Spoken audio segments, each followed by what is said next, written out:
Bonjour Hervé Lecor, bienvenue à Un Bonjour, aller-retour dans le Madame noir. Et alors, qui après nous vivrait, c'est demain. Prendre des loups pour des chiens, c'est aujourd'hui, on dira. L'homme aux lèvres de saphir, c'est plutôt hier. Ouais. Qu'est-ce que ça change en fait quand vous écrivez? Est-ce que vous dites, j'allais dire, vous dites toujours la même chose, qui est extrêmement blessant, mais est-ce que l'objectif est toujours le même? Est-ce que ça change quelque chose de changer d'époque? Ça change, enfin j'ai envie de faire une réponse de Normand, ça change tout et rien. Ça change tout dans la mesure où le contexte, les situations sont forcément différentes entre 1870 et 2120, par exemple.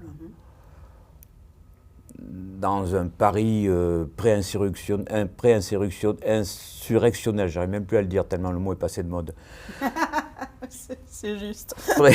Pré-insurrectionnel et dans un monde détruit ou finissant. Évidemment, les personnages confrontés à ces situations, je leur invente forcément des réactions différentes, plus adaptées, je crois, j'espère, à ce à quoi ils sont confrontés. Mais ça ne change rien dans la mesure où mon obsession, quand je raconte des histoires que j'invente, je ne suis pas du tout un chroniqueur du réel, au sens où je ne fais pas du true crime ou je ne sais pas quoi, enfin bon. Mon idée est de partir toujours de personnages et d'essayer d'imaginer ce que ça leur fait. Plus que ce qu'ils font, ce qui m'intéresse, c'est ce que ça leur fait.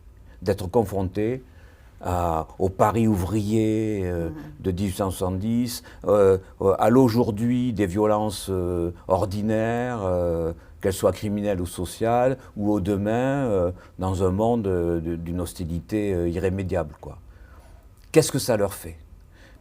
Et du coup, là où ça ne change rien sur le plan de l'écriture, c'est que je fais toujours cet effort d'immersion dans ce que je crois être leurs réactions, leur vie quotidienne, leurs sentiments, leurs peurs, leurs rêves. Je fais toujours en sorte, il me semble, de faire rêver mes personnages.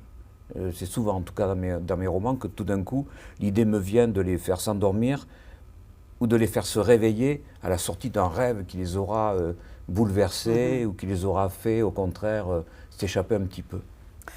En tout cas, il y a une chose, et je me suis posé la question de l'évolution de votre réflexion, de votre écriture, mais aujourd'hui, j'ai l'impression que pour vous, c'est la femme l'avenir de la société.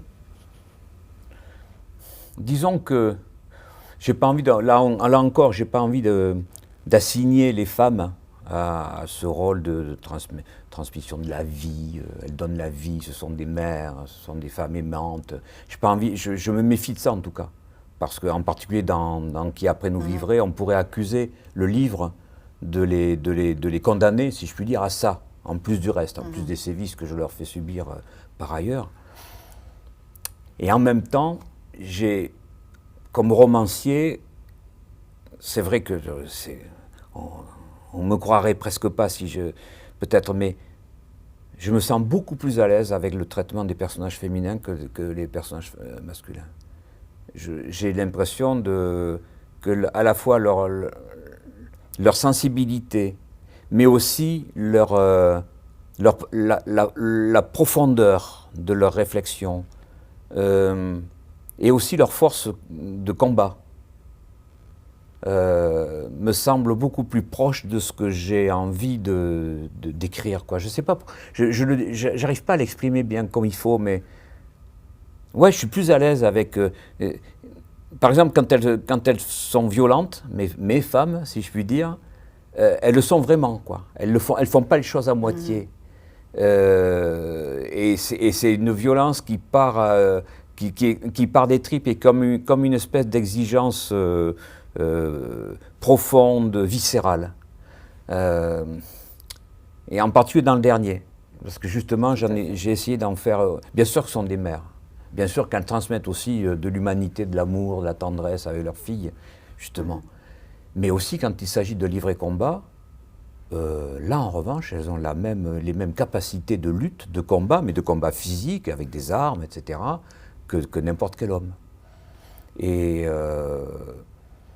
je sais pas, et même dans mes romans noirs contemporains, les femmes que je mets en scène ont toujours cette force. J'aime pas le mot puissance, les femmes puissantes.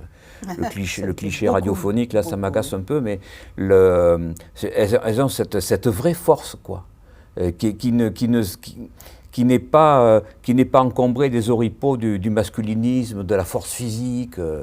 Et ça me plaît, parce que c'est une force qui n'a pas besoin d'une musculature développée ou d'artifice masculin pour s'exprimer. Voilà.